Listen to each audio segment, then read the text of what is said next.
چنانچہ انسان کے جسم میں 12 اعضاء ہیں جو گناہ کرتے ہیں.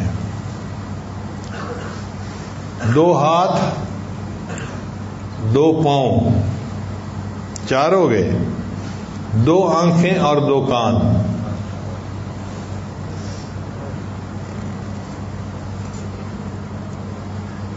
تو یہ کتنے ہو گئے؟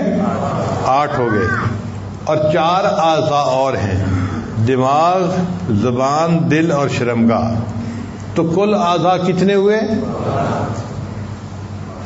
تو 12 اعضاء ہیں جو گناہ کرتے ہیں. اور اگر ہم کلمہ طیبہ کو دیکھیں تو لا الہ الا اللہ کے 12 حروف بنتے ہیں.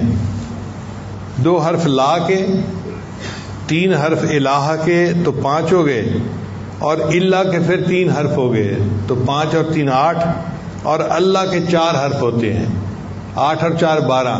تو 12 حروف لا الہ الا اللہ کے اور 12 اعضاء ہیں جو گناہ کرتے ہیں. لہذا جو بندہ لا الہ الا اللہ کی کثرت کرے گا، اللہ 12 اعضاء سے کیے ہوئے گناہوں کو معاف فرما دے گا. بعض علماء نے لکھا کہ نہیں، سال کے 12 مہینے ہوتے ہیں، لہذا جو بندہ لا الہ الا اللہ کا ذکر کثرت کے ساتھ کرتا ہے، اللہ تعالیٰ پورے سال میں کیے ہوئے گناہوں کو معاف فرما دیتے ہیں. بعض علماء نے لکھا کہ جہنم کے 7 دروازے ہیں، لہا 7 ابواب، قرآن مجید میں ہے. اور کلمے کے بھی 7 الفاظ ہیں، لا الہ الا اللہ 4 لفظ یہ ہو گئے، محمد الرسول اللہ 3 یہ ہو گئے، 4 اور 3. تو جو بندہ لا الہ الا اللہ محمد الرسول اللہ پڑھ لے گا تو ان 7 الفاظ کے بدلے اللہ اس کے لیے 7 جنت کے دروازوں کو کھول دیں گے اور جہنم کے 7 دروازوں کو بند فرما دیں گے.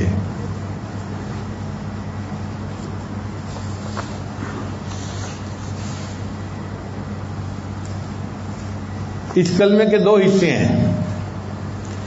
لا الہ الا اللہ یہ توحید کا پیغام ہے، اور محمد الرسول اللہ اس میں رسالت کا مضمون ہے. لا الہ الا اللہ کو کہتے ہیں نفی اثبات. نفی کہتے ہیں انکار کرنے کو، اور اثبات کہتے ہیں تصدیق کرنے کو، مان لینے کو. تو نفی اثبات کیوں کہتے ہیں؟ کہ لا الہ نفی ہے اور الا اللہ اثبات ہے، تو لا الہ الا اللہ نفی اثبات بن گیا. اس کا مقصد یہ کہ اے لوگو، مخلوق سے کٹو، اللہ سے جڑو، پھر اللہ کی نسبت سے مخلوق کے ساتھ جڑو.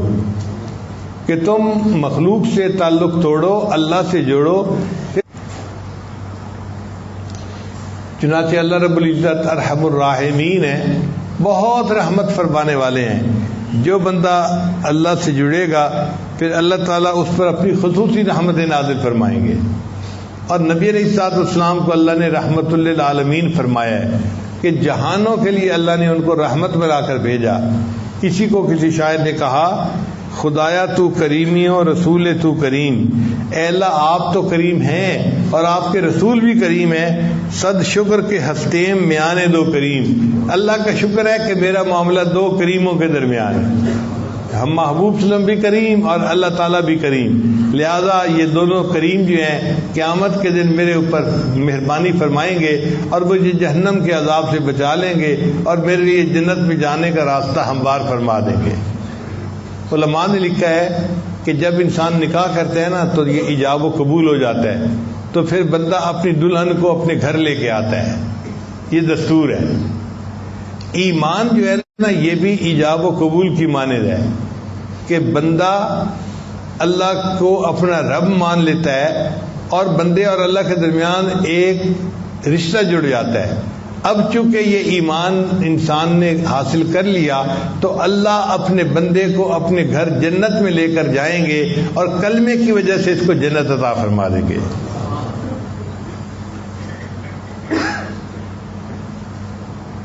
اللہ تعالیٰ بہت کریم ہے، بندے کے گناہوں کو معاف کرنے والے ہیں. میاں محمد بخش رحمت اللہ فرماتے ہیں، ایک گناہ میرا ماں پہ ویکھے تے دیوین دیس نکالا. کہ ماں باپ میرے ایک گناہ کو دیکھتے ہیں تو گھر سے ہی نکال دیتے ہیں بندے کو کہ تو نے یہ گناہ کیوں کیا. ایک گناہ میرا ماں پہ ویکھن تے دیوਣ دیس نکالا تے لاکھ گناہ میرا اللہ ویکھے تے وہ پردے پاون والا، اور لاکھ گناہ میرا اللہ دیکھتا ہے اور اللہ بندے کے گناہوں پہ پھر پردے ڈال دیتا ہے۔ وہ کتنا کریم پروردگار ہے۔ جی ویکھاں اپنے عملاں والے تے کچھ نہیں میرے پلے، جی ویکھاں اپنے عملاں والے تے کچھ نہیں میرے پلے، جی ویکھاں تیری رحمت والے تے بلے بلے بلے۔ اے اللہ اگر آپ کی رحمت کی طرف دیکھیں تو پھر اس رحمت کا تو کوئی کنارہ ہی نہیں، اس رحمت کا تو کوئی ٹھکانہ ہی نہیں، اور قیامت کے دن اللہ اپنی بھرپور رحمت کا اظہار فرمائیں گے۔ وَقَانَ بِالْمُؤْمِنِينَ رَحِيمًا، قرآن مجید میں اللہ فرماتے ہیں اللہ تعالیٰ قیامت کے دن پوری رحمت کے ساتھ بندوں پر توجہ فرمائیں گے اور ان کے گناہوں کو معاف فرما دیں گے۔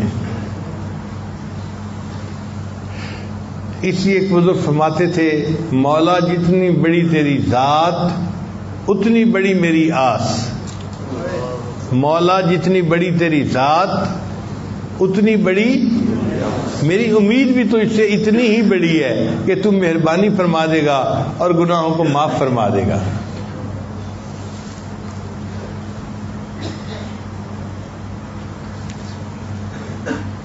کہتے ہیں کہ حضرت شیخ عبد القادر جیلانی رحمۃ اللہ علیہ نے مسجد میں درس دینا شروع کیا تو انہوں نے اللہ کی رحمت کا مضمون بیان کیا، کرتے کرتے کرتے 18 سال گزر گئے، یعنی پورے 18 سال روزانہ اللہ کی رحمت کا مضمون بیان کرتے۔ پھر ایک دن ان کو خیال آیا کہ میں لوگوں کو ذرا اللہ کے جلال کے بارے میں ہی بتاؤں تاکہ کچھ خوف بھی ان کے دل میں پیدا ہو۔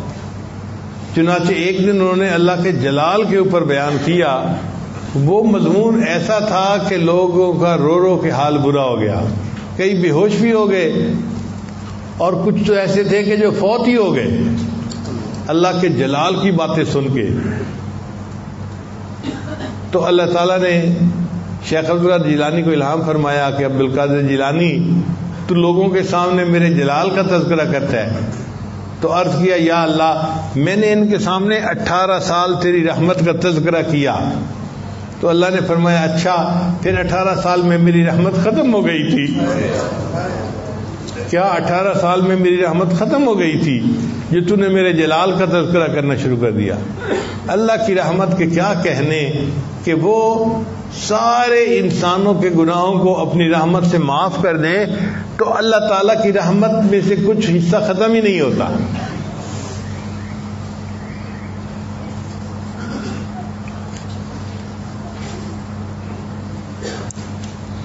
نبی علیہ السلام نے کیلولہ فرمایا، کیلولہ کہتے ہیں دوپہر کے وقت جو تھوڑی دیر کے لیے انسان لیٹتا ہے، تو کیلولہ فرمانے کے بعد نبی صاحب اٹھ کر بیٹھ گئے تو قبیلہ بنو غفار کے سردار تھے، ان کا نام تھا ابو ذر غفاری، وہ نبی علیہ السلام کی زیارت کے لیے آئے۔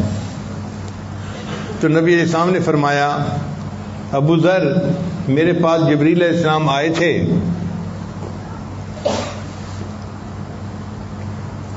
اور انہوں نے مجھے یہ بتلایا کہ جو شخص لا الہ الا اللہ محمد رسول اللہ پڑھے گا پھر اسی عقیدے پر وہ زندہ رہے گا حتیٰ کہ اس کو موت آ جائے گی تو اللہ تعالیٰ اس کلمہ پڑھنے کی وجہ سے اس کو جنت عطا فرما دیں گے۔ تو ابو ذر نے پوچھا اے اللہ کے نبی صلی اللہ علیہ وسلم اگرچہ اس نے زنا کیا ہو اور چوری کی ہو؟ تو نبی صاحب نے فرمایا ہاں اگرچہ اس نے زنا کیا ہو یا چوری کی ہو، اگر کلمے پر پکا رہا اللہ اس کو جنت عطا فرمائیں گے۔ انہوں نے دوسری دفعہ پوچھا، تیسری دفعہ پوچھا، چوتھی دفعہ پوچھا اے اللہ کے نبی صلی اللہ علیہ وسلم اگرچہ اس نے زنا کیا اور چوری کی ہوگی پھر بھی جنت میں جائے گا؟ تو چوتھی بار نبی صاحب نے فرمایا ہاں وہ کلمہ پڑھنے کی وجہ سے جنت میں جائے گا اگرچہ ابو ذر کی ناک آلود ہوتی رہے، قیامت کے دن جنت عطا فرمائیں گے اور اس کے سب گناہوں کو معاف فرما دیں گے۔ شاہ اسماعیل شہید رحمۃ اللہ علیہ نے تقویۃ الایمان میں لکھا ہے دنیا میں بڑے بڑے گناہگار گزرے ہیں، مثلاً فرعون، حامان، نمرود اور شیطان۔ اگر کوئی شخص ساری دنیا کے گناہ کرے مگر توحید پر قائم رہے تو اس کے سب گناہوں کی بخشش پھر بھی ممکن ہے۔ کوئی بندہ ساری دنیا کے گناہ کر بیٹھے مگر توحید کے اوپر پکا رہے کہ اللہ کے ساتھ کسی کو شریک نہ کرتا ہو، تو اللہ اس کے اتنے گناہوں کو بھی معاف فرما دیں گے۔ حضرت مجدد ثانی رحمۃ اللہ اپنے مکتوبات پہ لکھتے ہیں، اگر ایک دفعہ کلمہ پڑھنے پر اللہ تعالیٰ تمام عالم کے گناہوں کو معاف کر دیں تو بھی گنجائش رکھتا ہے۔ ایک دفعہ کلمہ پڑھنے پر، یعنی اگر کسی بندے نے ایک دفعہ کلمہ پڑھا لا الہ الا اللہ محمد الرسول اللہ، تو ایک دفعہ کلمہ پڑھنے پر اللہ تعالیٰ ساری مخلوق کے سب گناہوں کو معاف کر دیں تو بھی گنجائش رکھتا ہے۔ آپ سوچئے یہ کلمہ اللہ کے ہاں کتنا پسندیدہ ہے۔ ایک دفعہ کلمہ پڑھنے پر اگر اللہ تعالیٰ چاہیں تو ساری مخلوق کے سارے گناہوں کو معاف فرما سکتے ہیں۔ تو بھئی ہمیں تو چاہیے کہ ہمیں جو ٹائم بھی ملے ہم تنہائی میں بیٹھ کے لا الہ الا اللہ لا الہ الا اللہ اس کی ضربیں لگایا کریں، تاکہ اس کے بدلے اللہ ہمارے گناہوں کو معاف فرما دے اور ہمیں بھی اپنے مقبول بندوں کی فہرست میں شامل فرمائے۔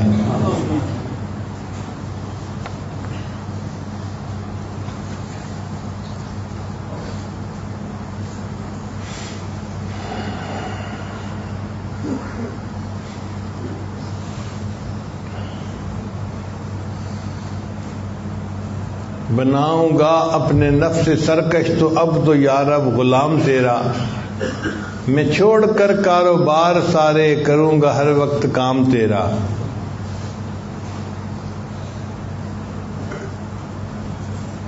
کیا کروں گا بس اب الہی ذکر ہی صبح و شام تیرا۔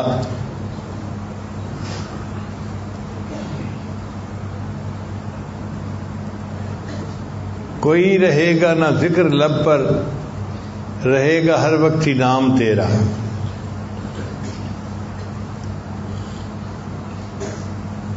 بتان دل بر تو سینکڑوں ہیں مگر کوئی با وفا نہیں ہے۔ بتان دل بر تو سینکڑوں ہیں مگر کوئی با وفا نہیں ہے۔ ودود اور لائق محبت فقط ہے تو دوسرا نہیں ہے۔ کوئی تیرے ذکر کے برابر مزے کی شے اے خدا نہیں ہے۔ مزے کی چیزیں تو ہیں ہزاروں کسی میں ایسا مزہ نہیں ہے۔ اب تو رہے گا تادم آخر ورد زباں اے میرے الہ لا الہ الا اللہ لا الہ الا اللہ۔ رہا میں دن رات غفلتوں میں ابس یوں ہی زندگی گزاری۔ کیا نہ کچھ کام آخرت کا کٹی گناہوں میں عمر ساری۔ بہت دنوں میں نے سرکشی کی مگر ہے اب سخت شرم ساری۔ میں سر جھکاتا ہوں میرے مولا میں توبہ کرتا ہوں میرے باری۔ کروں گا ہر وقت ہے میرے باری اللہ اللہ اللہ اللہ۔